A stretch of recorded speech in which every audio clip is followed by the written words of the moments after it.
Welcome back to Nonstop Recap. Today we'll be going over the sci-fi horror, The Unhealer. The movie opens on an old camping trailer driving through the woods at night. A man, Pfluger, emerges wearing a headlamp and carrying a shovel. He steals a human bone from an ancient Navajo grave and a bolt of magic shoots out of it, throwing him into the side of his vehicle. After robbing the grave and getting zapped by magic, he drives away with an evil laugh. The next scene introduces Kelly, being bullied outside a store by some of the jocks from his high school. The jocks bully him because he has an eating disorder called pica, which makes him want to eat things that are not food. His friend Dominique sticks up for him, but jocks put Kelly upside down in a trash can. One of them pours soda on him. The jocks record it on their phones. The next day, Kelly isn't looking very well, and he realizes as he snacks on a pencil eraser from his locker, which has the word Trash Boy written on it in big white letters, that the video of the jocks putting him in the trash can has spread around the school. All of the students are laughing at him. Kelly gets sick because of his diet of ramen noodle lids and erasers. Kelly's mom calls a doctor to check in on him, but the doctor tells his mom that there's nothing he can do for him because Kelly needs psychological help, not just medical help. In the next scene, a crowd of people gather around Pfluger. It turns out he's a faith healer, and despite his snake oil shtick, his magic works and he can heal people. But unfortunately, he uses his power for gain, healing crowds of people for money. Pfluger calls an old woman to the front of the crowd to demonstrate. The woman has to use a walker because of the pain in her back and her legs. He heals her and she tosses her walker aside, proclaiming it's a miracle. The whole crowd cheers. After the crowd leaves, a Navajo man named Red Elk confronts Pfluger. Red Elk explains that he knows that Pfluger stole his powers from an ancient grave. He tells Pfluger that in time the magic will turn on him somehow and he will die because of it. A man named Pfluger very rudely refuses to heed Red Elk's warning and sets off to heal Kelly. Later that day, Pfluger visits Kelly's home and attempts to heal him, but dies in the process and passes his powers on to Kelly. After realizing his new powers, Kelly is much more confident in the next scene. He stands up to one of his bullies later that day. The bully tries hitting him, but only hurts himself in doing so. In frustration, the bully tries striking Kelly over the side of the head with a piece of lumber and gives himself a concussion.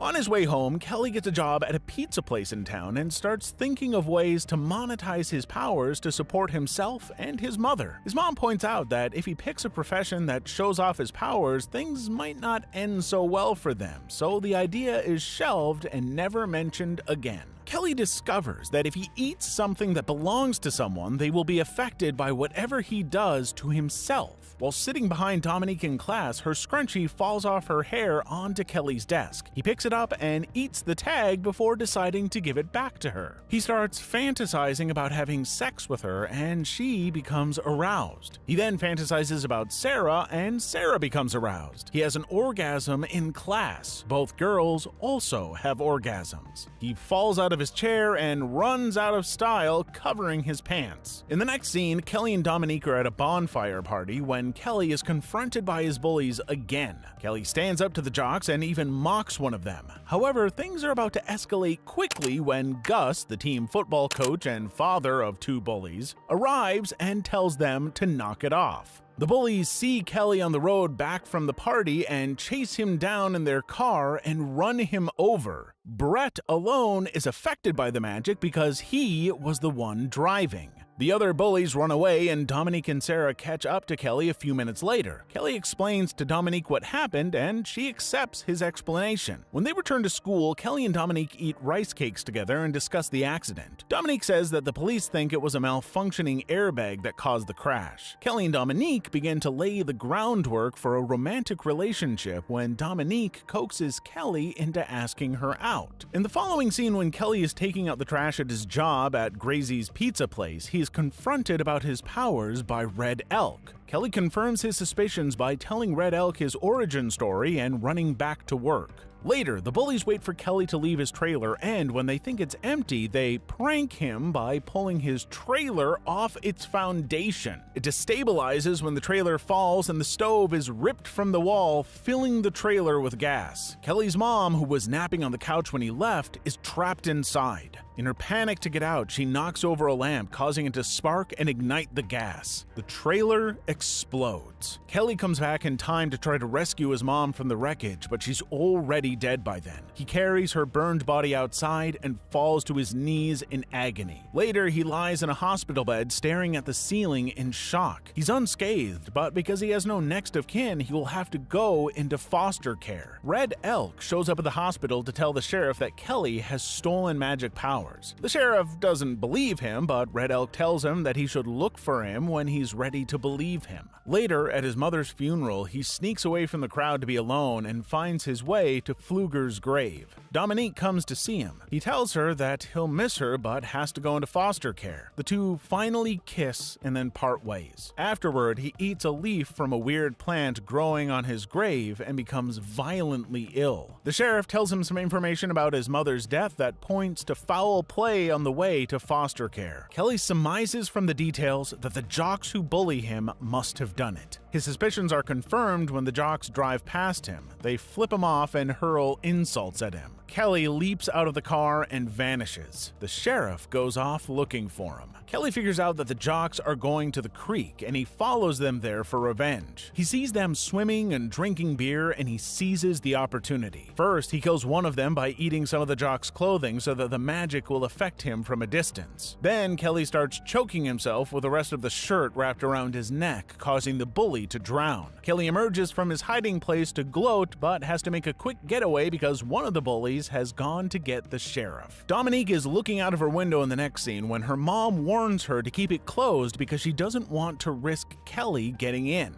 Just after saying this and leaving her daughter's room, Kelly shows up in the window, and Dominique tries to talk him out of revenge. She suggests instead trying to get the bullies to confess to what they did. But the next day in science class, when Kelly barges in and demands a confession from one of the bullies, the bully instead tries to kill Kelly for calling him out on the murder by throwing acid in his face. The jock's face melts instantly, and Kelly flees the scene. That night, Sarah, dating one of the jocks, tells him about what she saw at the funeral, with Kelly eating those weeds and getting sick. Together, they surmise that the weeds are Kelly's kryptonite and harvest some to use against him later. Later, Kelly confronts two of the jocks and their father, Gus, on the football field after stealing and eating some clothes from the back of the sheriff's car. He uses a power drill on himself to take out the jock's knees when he tries to spray him with a tank full of green liquid made of the grave weeds from before.